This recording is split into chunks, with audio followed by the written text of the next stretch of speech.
बाबासाहेबांचा जन्म जीवनात चैतन्य व बहार आणणारी घटना आहे. आमदार सिद्धार्थ खरात. चैत्र महिन्यात जशी नवी पालवी फुटते व सर्वत्र बहार येतो, त्याचप्रमाणे चैत्र महिन्यातील बाबासाहेबांचा जन्म हा जीवनात चैतन्य व बहार आणणारी घटना आहे, असे मत शिवसेना उद्धव बाळासाहेब ठाकरे आमदार सिद्धार्थ खरात यांनी व्यक्त केले आहे. येथील डॉक्टर बाबासाहेब आंबेडकर वाटिकेत भारतरत्न डॉक्टर बाबासाहेब आंबेडकर यांच्या पुतळ्याला हार अर्पण केल्यानंतर भाषण करताना ते बोलत होते.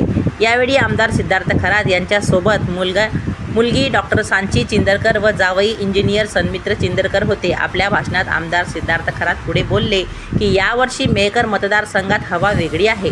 समता ममता सोबत घेऊन मतदारसंघ चालत आहे.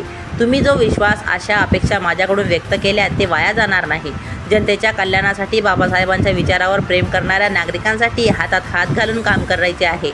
डॉक्टर बाबासाहेब आंबेडकर हे भारताचे भविष्य आहे. त्यांनी भारताच्या विकासाचा रोडमॅप आखलेला आहे. त्यांच्या विचारावर आपण काम केले तर भारत जगात यशस्वी होईल.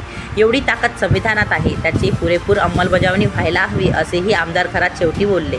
सकाळी आमदार महोदयांनी पंचशील मैदानात ध्वजारोहण केले. नंतर पंचशील मैदान, समतानगर येथे ध्वजारोहण व भाषण, मिलिंद नगरमध्ये ध्वजारोहण भाषण, पैनगंगा नगरमध्ये डॉक्टर आंबेडकर प्रतिमेचे पूजन व ध्वजारोहण, पवनसूत नगर शहरातील 12 ठिकाणी त्यांनी भेट देऊन डॉक्टर बाबासाहेब आंबेडकरांच्या प्रतिमेचे पूजन केले.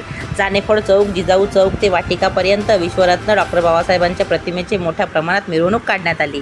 मिरवणुकीमध्ये महिला पुरुषांची असंख्य गर्दी बघायला मिळत होती. पोलीस प्रशासनाचा कडेकोट बंदोबस्त होता. यावेळी सोबत काँग्रेसचे राज्य सरचिटणीस श्याम उमाडकर, उपजिल्हा प्रमुख, तालुका प्रमुख निंबाशी पांडव, शहर प्रमुख किशोर गारोडे, काँग्रेसचे अनंतराव वानखेडे, शैलेश भावस्कर, माजी प्राचार्य डी.जी. गायकवाड, प्राध्यापक ओम गजबिये, गजेंद्र माने, संजय वानखेडे, शिवसेनेचे संदीप गारोडे, संदीप गवई, सुरेश सरकटे, विजय सुरडकर, युवा सेनेचे ऋषी जगताप, रवी गिरीसह शिवसैनिक उपस्थित होते.